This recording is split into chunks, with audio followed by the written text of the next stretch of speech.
दोस्तों, मैं आज आपको एक बात बताऊं, मुझे संस्कृत बहुत पसंद है। संस्कृत में जो श्लोक में जो सूक्तियां हैं वो बहुत गजब की हैं।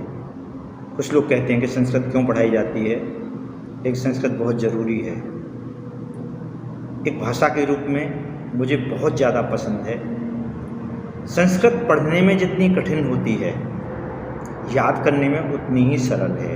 लेकिन संस्कृत में जो बातें एक शब्द में कही गई हैं, हिंदी के लिए उसमें एक बड़े वाक्य का प्रयोग करना पड़ा है, तब वो बात समझ में आती है।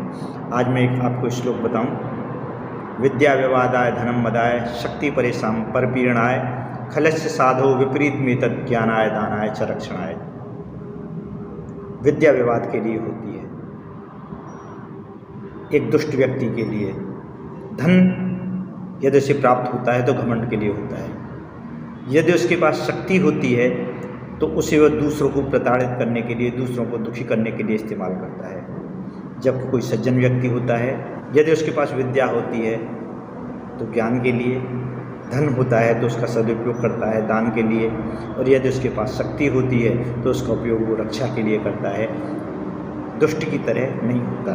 तो ये चीज़ें यदि सज्जन के पास होती हैं फर्क, तो उसका कोई और परिणाम होता है, और किसी दुष्ट के पास होती हैं तो उसका कुछ और परिणाम होता है। यदि आपको ये श्लोक अच्छा लगा हो तो कमेंट्स कीजिए। विद्या विवादाय धनम मदाय शक्ति परेशान परिपीड़नाय खलस्य साधो विपरीत में तत् ज्ञानाय दानाय च रक्षणाय। धन्यवाद।